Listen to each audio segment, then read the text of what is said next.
Bonsoir à toutes et à tous, bienvenue sur D8 dans Voyage au bout de la nuit.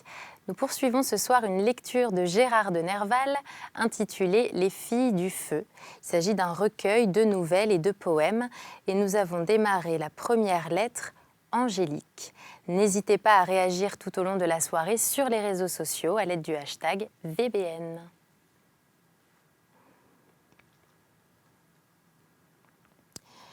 Une des plus modestes séries d'étalages régnait le long de sombres boutiques, entourant les parties les moins luxueuses du bazar, consacrées à la mercerie, à la cordonnerie et aux divers objets d'habillement. C'étaient des libraires venus de divers points de l'Allemagne et dont la vente la plus productive paraissait être celle des almanachs, des images peintes et des lithographies. Les Volkskalender, almanachs du peuple, avec ses gravures sur bois, les chansons politiques, les lithographies de Robert Blum et des héros de la guerre de Hongrie, voilà ce qui attirait les yeux et les kreuzers de la foule. Un grand nombre de vieux livres, étalés sous ces nouveautés, ne se recommandaient que par leur prix modique, et je fus étonnée d'y trouver beaucoup de livres français. C'est que Francfort, ville libre, a servi longtemps de refuge aux protestants, et comme les principales villes des Pays-Bas, elle fut longtemps le siège d'imprimeries qui commencèrent par répandre en Europe les œuvres hardies des philosophes et des mécontents français, et qui sont restés, sur certains points, des ateliers de contrefaçon purs et simples qu'on aura bien de la peine à détruire. Il est impossible pour un Parisien de résister au désir de feuilleter de vieux ouvrages étalés par un bouquiniste. Cette partie de la foire de Francfort me rappelait les quais, souvenir plein d'émotions et de charme. J'achetai quelques vieux livres, ce qui me donnait le droit de parcourir longuement les autres. Dans le nombre, j'en rencontrai un, imprimé moitié en français, moitié en allemand, et dont voici le titre que j'ai pu vérifier depuis dans le manuel du libraire de Brunet. Événements des plus rares ou histoire du sieur abbé comte de Bucquoy. Singulièrement son évasion du fort l'évêque et de la Bastille, avec plusieurs ouvrages, vers et prose, et particulièrement la gamme des femmes, se vend chez Jean de la France, rue de la Réforme, à l'Espérance à Bonnefoy, 1749. Le libraire m'en demanda un florin et 6 kreuzers, on prononce cruche. Cela me parut cher pour l'endroit et je me bornai à feuilleter le livre, ce qui, grâce à la dépense que j'avais déjà faite, m'était gratuitement permis. Le récit des évasions de l'abbé de Bucquoy était plein d'intérêt, mais je me dis enfin, je trouverai ce livre à Paris, aux bibliothèques ou dans ces 1000 collections où sont réunis tous les mémoires possibles relatifs à l'histoire de France. Je pris seulement le titre exact et j'allai me promener au Mainlust, sur le quai du Main, en feuilletant les pages des Volkskalender. À mon retour à Paris, je trouvais la littérature dans un état de terreur inexprimable. Par suite de l'amendement Riancet à la loi sur la presse, il était défendu aux journaux d'insérer ce que l'Assemblée s'est plu à appeler le feuilleton roman. J'ai vu bien des écrivains, étrangers à toute couleur politique, désespérés de cette résolution qui les frappait cruellement dans leurs moyens d'existence. Moi-même, qui ne suis pas un romancier, je tremblais en songeant à cette interprétation vague qu'il serait possible de donner à ces deux mots bizarrement accouplés. Feuilleton roman et pressé de vous donner un titre, j'indiquais celui-ci, l'abbé de Bucquoy, pensant bien que je trouverais très vite à Paris les documents nécessaires pour parler de ce personnage d'une façon historique et non romanesque, car il faut bien s'entendre sur les mots.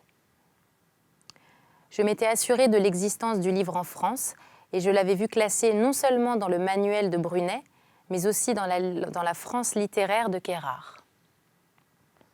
Il paraissait certain que cet ouvrage, noté, il est vrai, comme rare, se rencontrerait facilement soit dans quelques bibliothèques publiques, soit encore chez un amateur, soit chez les libraires spéciaux. Du reste, ayant parcouru le livre, ayant même rencontré un second récit des aventures de l'abbé de Bucquoy dans les lettres si spirituelles et si curieuses de Madame du Noyer, je ne me sentais pas embarrassée pour donner le portrait de l'homme et pour écrire sa biographie selon des données irréprochables. Mais je commence à m'effrayer aujourd'hui des condamnations suspendues sur les journaux pour la moindre infraction au texte de la loi nouvelle.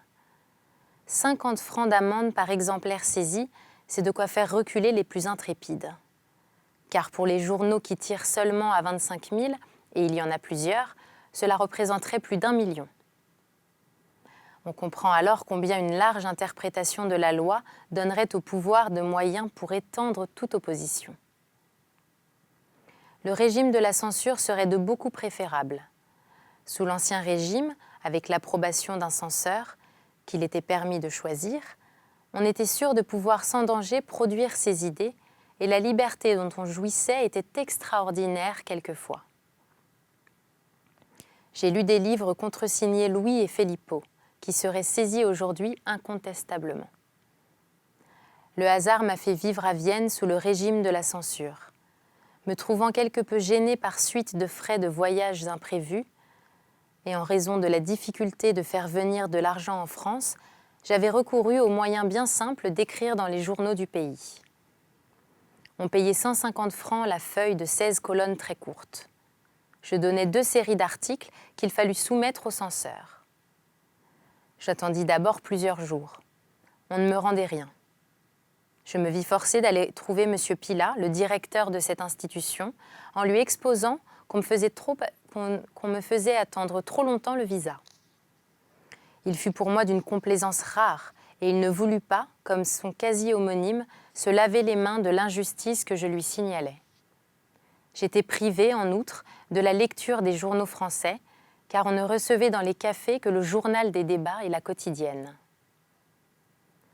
Monsieur Pilat me dit « Vous êtes ici dans l'endroit le plus libre de l'Empire, les bureaux de la censure, et vous pouvez venir y lire, tous les jours, même le National et le Charivari. » Voilà des façons spirituelles et généreuses qu'on ne rencontre que chez les fonctionnaires allemands et qui n'ont que cela de fâcheux qu'elles font supporter plus longtemps l'arbitraire.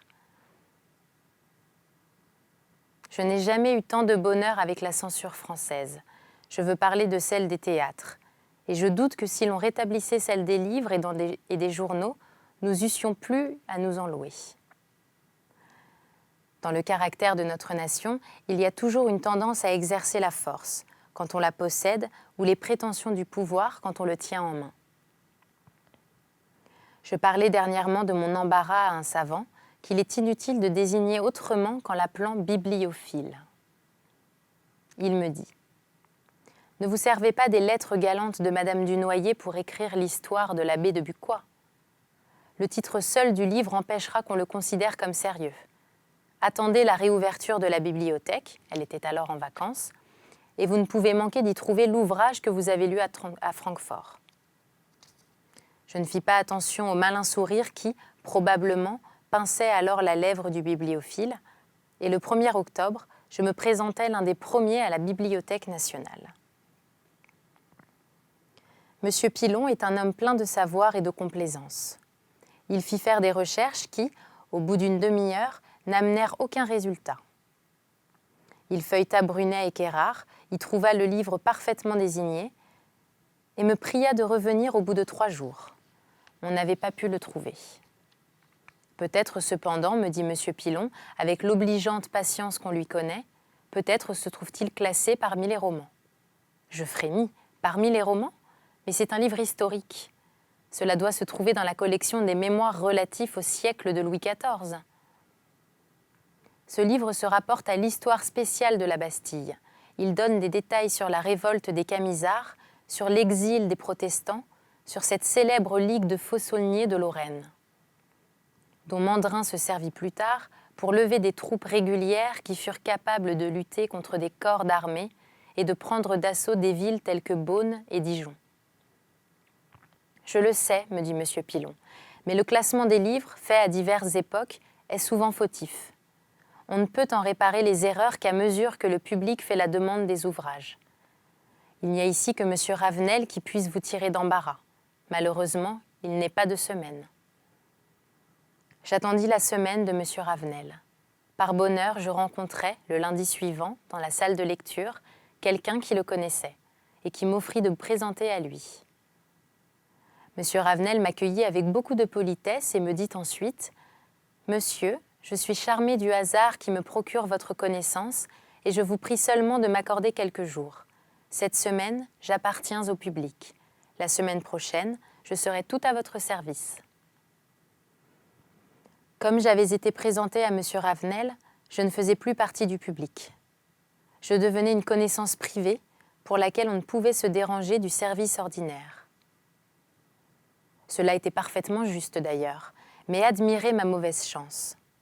Et je n'ai eu qu'elle à accuser. On a souvent parlé des abus de la bibliothèque.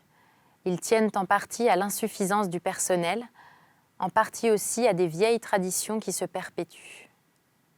Ce qui a été dit de plus juste, c'est qu'une grande partie du temps et de la fatigue des savants distingués, qui remplissent là des fonctions peu lucratives de bibliothécaires, est dépensée à donner aux 600 lecteurs quotidiens des livres usuels qu'on trouverait dans tous les cabinets de lecture.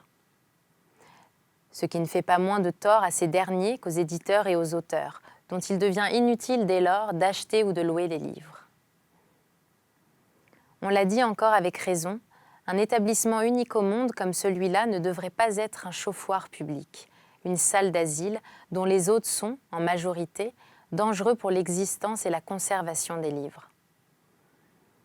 Cette quantité de désœuvrés vulgaires, de bourgeois retirés, d'hommes veufs, de solliciteurs sans place, d'écoliers qui viennent copier leur version, de vieillards maniaques, comme l'était ce pauvre Carnaval qui venait tous les jours avec un habit rouge, bleu clair ou vert pomme, et un chapeau orné de fleurs, mérite sans doute considération. Mais n'existe-t-il pas d'autres bibliothèques, et même des bibliothèques spéciales à leur ouvrir ? Il y avait aux imprimés 19 éditions de Don Quichotte. Aucune n'est restée complète. Les voyages, les comédies, les histoires amusantes comme celles de M. Thiers et de M. Capfigue, l'almanach des adresses, sont ce que ce public demande invariablement depuis que les bibliothèques ne donnent plus de romans en lecture. Puis, de temps en temps, une édition se dépareille, un livre curieux disparaît grâce au système trop large qui consiste à ne pas même demander les noms des lecteurs.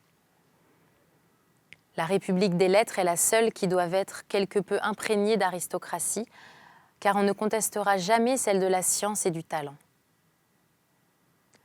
La célèbre bibliothèque d'Alexandrie n'était ouverte qu'aux savants ou aux poètes connus par des ouvrages d'un mérite quelconque. Mais aussi l'hospitalité y était complète, et ceux qui venaient y consulter les auteurs étaient logés et nourris gratuitement pendant tout le temps qu'il leur plaisait d'y séjourner. Et à ce propos, permettez à un voyageur qui en a foulé les débris et interrogé les souvenirs de venger la mémoire de l'illustre calife Omar de cet éternel incendie de la bibliothèque d'Alexandrie qu'on lui reproche communément. Omar n'a jamais mis le pied à Alexandrie, quoi qu'en aient dit bien des académiciens. Il n'a pas même eu d'ordre à envoyer sur ce point à son lieutenant Amrou. La bibliothèque d'Alexandrie et le Sérapéon, ou maison de secours, qui en faisait partie, avaient été brûlés et détruits au IVe siècle par les chrétiens, qui, en outre, massacrèrent dans les rues la célèbre Hypatie, philosophe pythagoricienne. Ce sont là sans doute des excès qu'on ne peut reprocher à la religion. Mais il est bon de laver du reproche d'ignorance ces malheureux Arabes dont les traductions nous ont conservé les merveilles de la philosophie, de la médecine et des sciences grecques, en y ajoutant leurs propres travaux. Sans cesse, ces travaux perçaient de vifs rayons la brume obstinée des époques féodales. Pardonnez-moi ces digressions, et je vous tiendrai au courant du voyage que j'entreprends à la recherche de l'abbé de Bucquoy. Ce personnage excentrique et éternellement fugitif ne peut échapper toujours à une investigation rigoureuse. Deuxième lettre. Un paléographe, rapport de police en 1709, affaire Le Pileur, un drame domestique. Il est certain que la plus grande complaisance règne à la Bibliothèque nationale. aucun savant sérieux ne se plaindra de l'organisation actuelle. Mais quand un feuilletoniste ou un romancier se présente, tout le dedans des rayons tremble.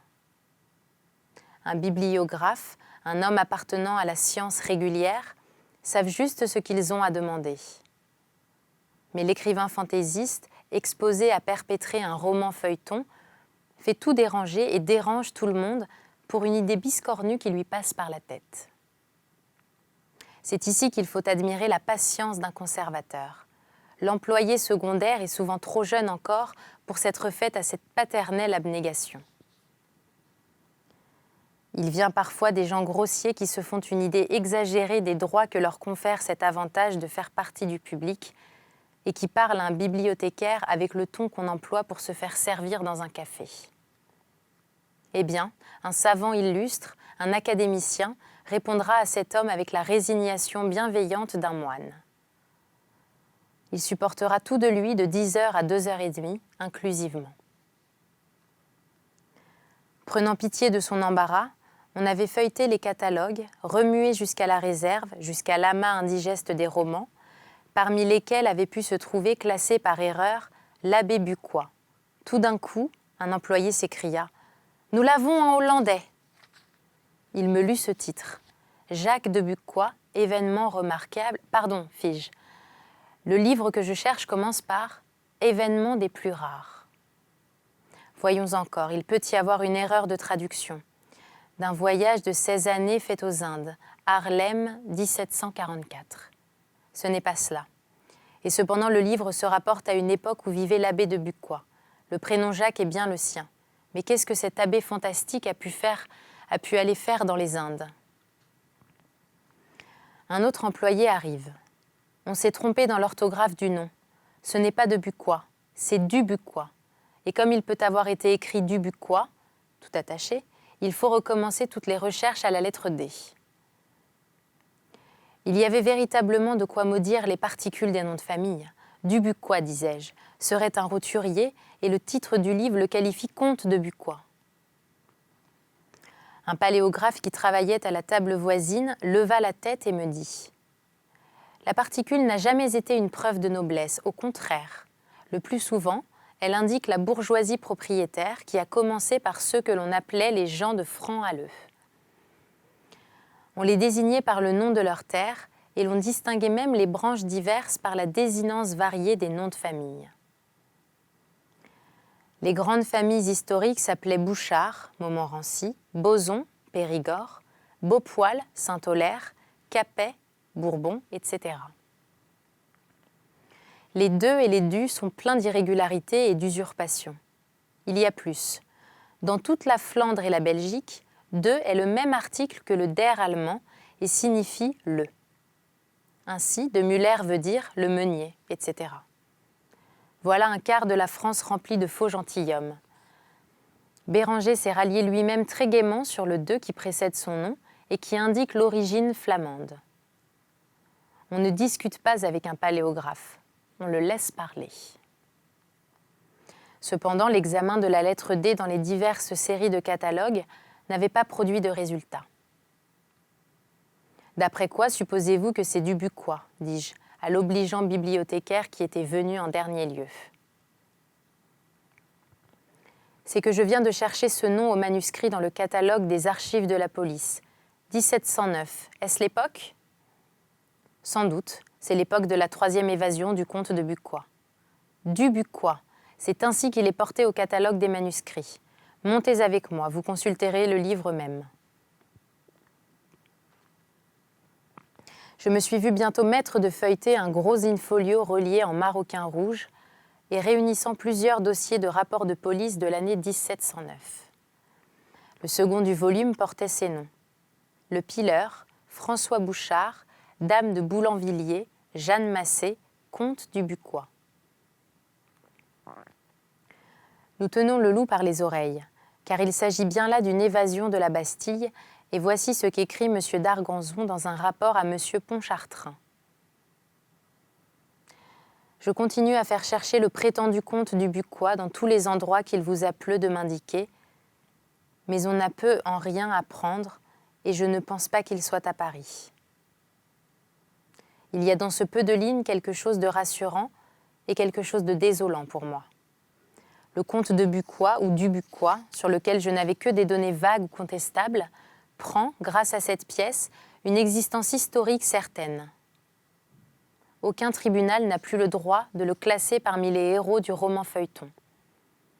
D'un autre côté, pourquoi M. d'Argenson écrit-il le prétendu comte de Bucquoy ?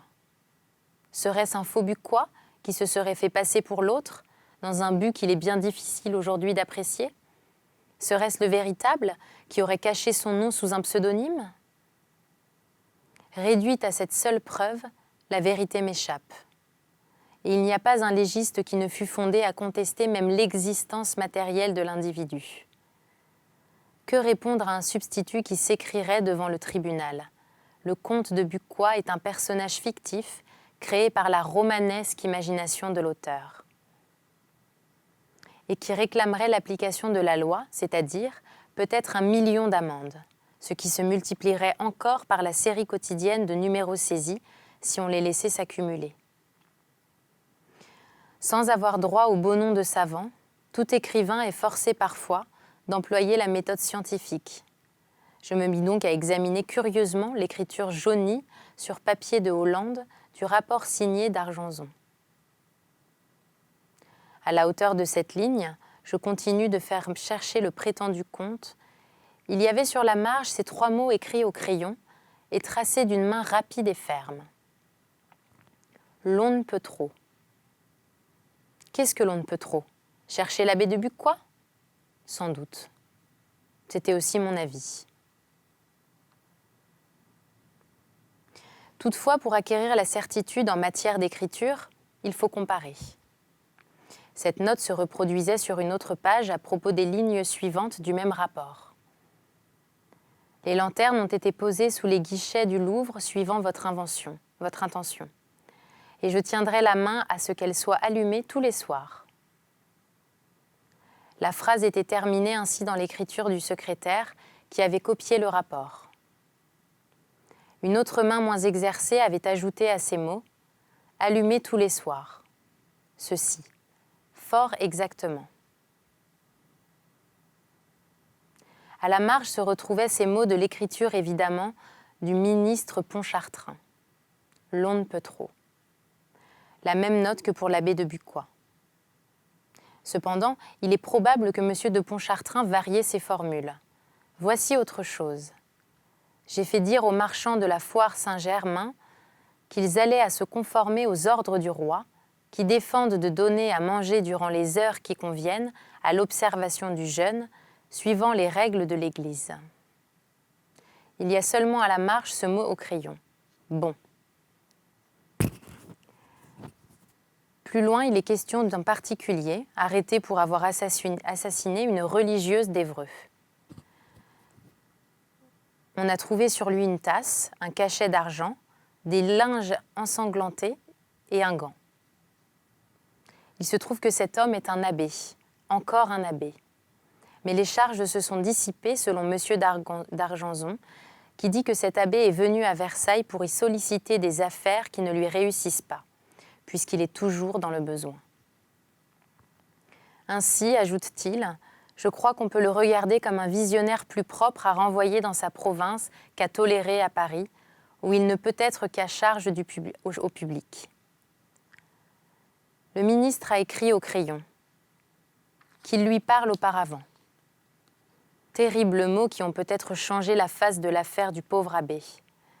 Et si c'était l'abbé de Bucquoy lui-même ? Pas de nom, seulement un mot, un particulier. Il est question plus loin de la nommée Lebeau, femme du nommé cardinal, connue pour une prostituée. Le sieur Pasquier s'intéresse à elle. Au crayon, en marge, à la maison de force, bon pour 6 mois.